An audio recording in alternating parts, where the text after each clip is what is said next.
This is that old, I think it's a 74 or 75 based on the pots and stuff, Ampeg SVTs, and it's just about done. I changed out the 6C4 tube here. I was able to get an RCA that works just fine, thank you very much.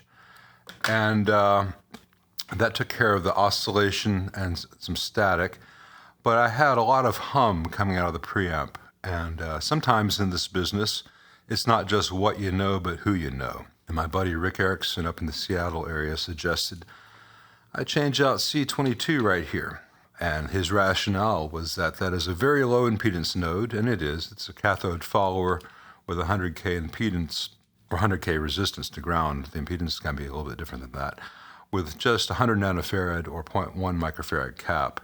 And he said that that was a big contributor. And so I have replaced that 0.1 with a 1 microfarad, 250 volt Panasonic, and the hum is greatly decreased. It's not gone, but it is decreased, and it is about as quiet a background level as I've ever achieved or heard with an old SVT, which are strange designs as far as the ground schemes go and how the chassis interconnect, but it's sounding really nice now.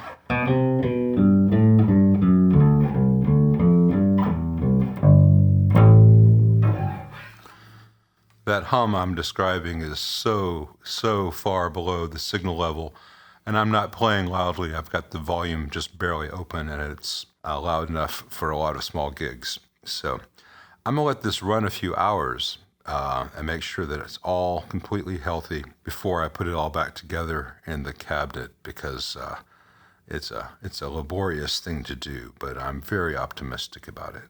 All right, this old SVT is done. LA Strike, and we've dated it to no earlier than 74, no later than 75, and I'm just going to do a quick run through what all the controls do for those of you who have not had a chance to play one of these. I'm going in with my P-Bass, which has got a Fralin. It's a cheap Squire P-Bass with a very good Fralin and good electronics, and I think a player who's adequate for this particular task. Let me move the mic on the cab. It's just slipped. I noticed that. It's a good Atlas mic stand, but there are just some positions where it wants to just kind of go. So, may need to get some sandbags in the future. Anyway, here we are on channel 1. The top input is called Bright. Doesn't sound all that amazing.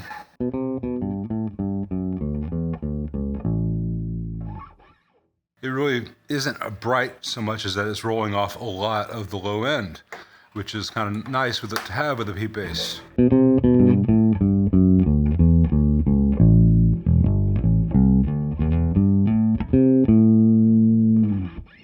So you can see I've got the treble. It was just a little bit above noon. If it's at noon, I think it's a little bit dark.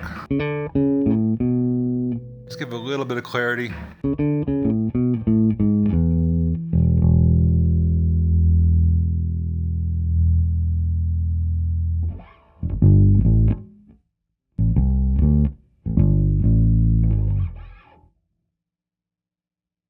In general, that's pretty neutral for an SVT.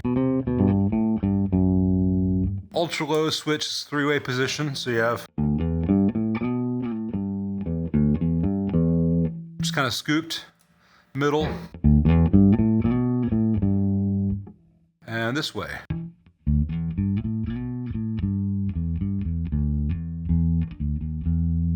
Which sounds kind of modern. Let's do the ultra bright at the same time.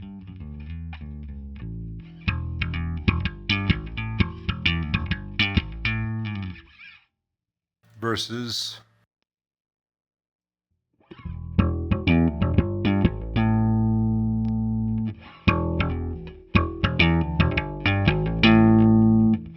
I'm not much of a slapper, sorry. I like it ultra bright off, ultra low in the middle. I find that's the sound I love of an SVT. And it's got a 3-position mid switch. Let's boost.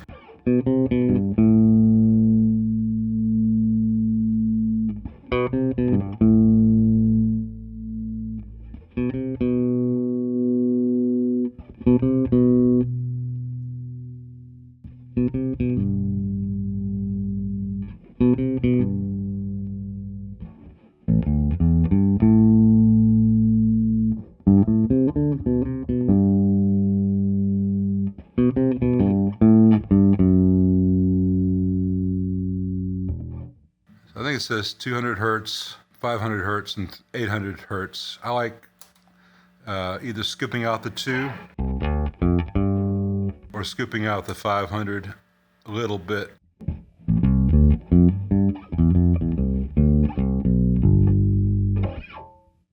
This one, I think, is for the Geddy Lees of the world. Gives you a lot more output. And I am not a Geddy Lee, much as I love his playing, so I will not subject you to that. And the other channel has a little less smoothness. It's a little bit barkier.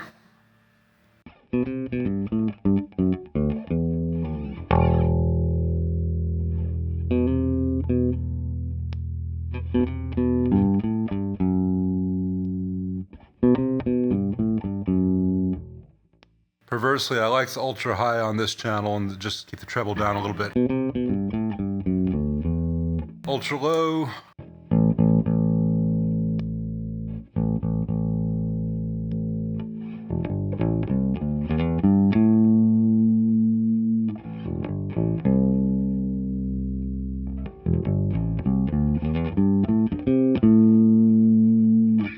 It's a real good rock sound. Let me grab a pick.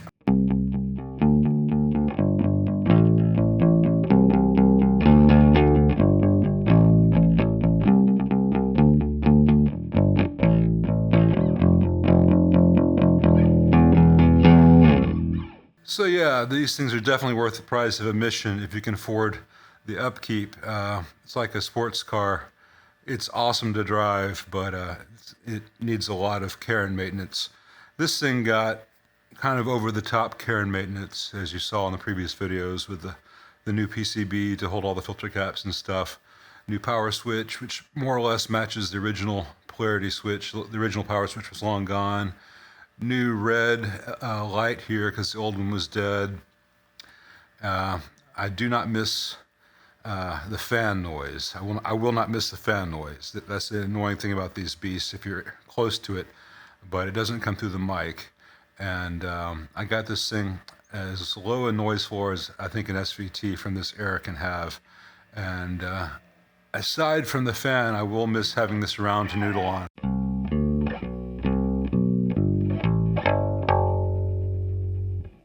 That's just such an aggressive channel.